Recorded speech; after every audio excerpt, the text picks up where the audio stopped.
1, 2, 3. Hey, we're Paramore on Musica Metal. We love you. Blogosfera incontri Paramore. Hi guys. Hey. Hello. So guys, it's not your first time in Milan. So did you have the chance to see the city? A little bit last time we were here. We haven't got to see anything today except for an Italian food place. Yeah, we did go to a nice restaurant that was really tasty. But last time we were here, we walked around a good bit, and that was really nice. And we also went to MTV, so that that was right by the Duomo Cathedral, which was really cool. But today, yeah, pretty much just been a hotel. So your record came out. So what are the feedback from the fan and from your friends? And so it seems like people are really happy with our new record, and that makes us happy because we're super proud of it. And the cool thing about it is our fans love it and our friends love it as well. Like all of our friends from other bands and our friends back home, like everyone's just been so supportive, like even more so than ever before, I feel. And it's just awesome. We're really stoked, and the songs are fun to play every night. The crowd sings, louder than ever. I don't know. It's exciting. So how do you approach to the stage when you are on concert? So how? what are your feelings? Oh, well, music takes over, man. I think we play live shows, we kind of realize the power and maybe some would say the magic that music has. And if you really let the music kind of take over, that's kind of what we do every night. We kind of, the way we move and our energy and stuff is really just inspired by what we're playing and how it moves us and how the crowd is. So, yeah, it's incredible. I think it's almost like the way we move on stage is like our exaggerated personalities. Because I wouldn't normally jump around and freak out, but like that music brings that out of us. Yeah.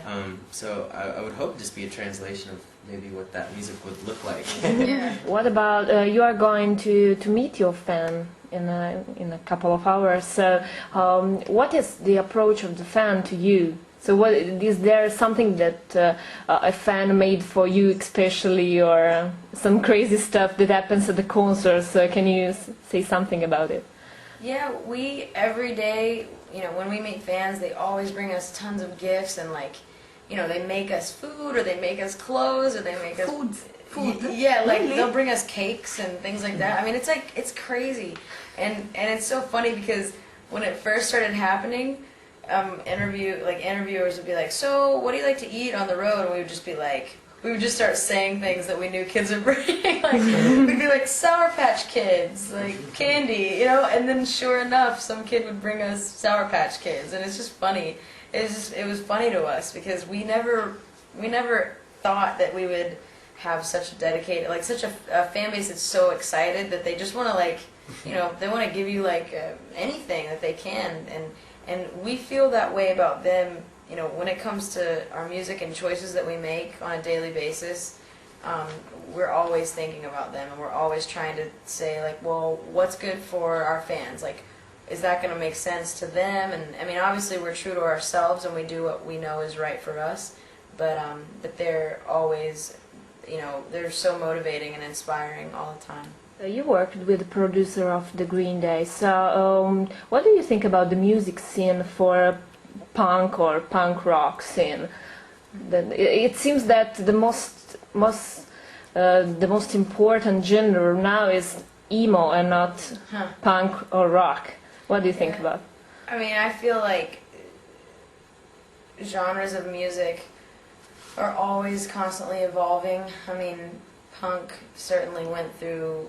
It's still going through constant changes, and emo is one of them because it started out just being emotional, like a bunch of tough guys that just didn't care to actually express how they felt about maybe more sensitive topics besides politics and being angry at the world, or being passionate about something a little maybe more socially serious. And I mean, for us, we've never sang about politics. I never write about things that are. I write about what I know and what I feel in relationships, and so I don't mind that people classify us as an emo band because I know where emo came from. I think it came from a really pure and honest place.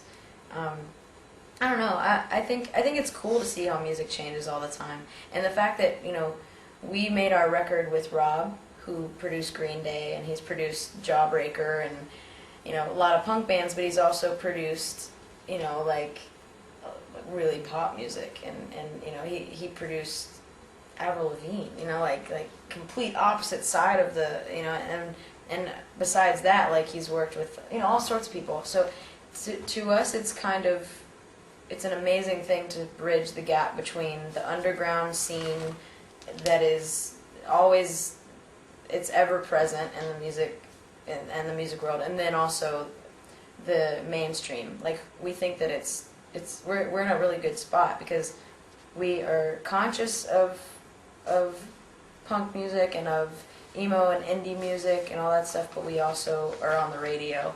So it's a weird spot to be in, but it's the best spot to be in. When Twilight happened, it was very natural.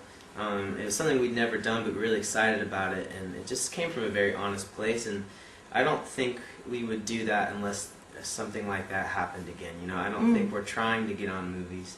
We're not trying to use the success or, but if there was something that we were really emotionally connected to and wanted to be a part of, as an art piece, and I definitely think we would, but there's no plans of that, as of yet. So. I mean, I wouldn't say it's pressure. I mean, I certainly feel like a responsibility in some way, but I don't let it control me. I am who I am, and I can't please everyone, so I can't worry about it. I mean, in a sense, like no matter if people saw me as a role model or not, I mean, I do care about being a positive influence in some way on people, but mostly through our music. Like we want people to hear our music and get something hopeful out of it, and just think, and we want our songs to be thought provoking and obviously fun, but a little deeper than that. So. I mean, when it comes to me personally, I kind of live that same thing. I want to be positive, and I want people to feel good if they have a conversation with me, and but I don't let it control me.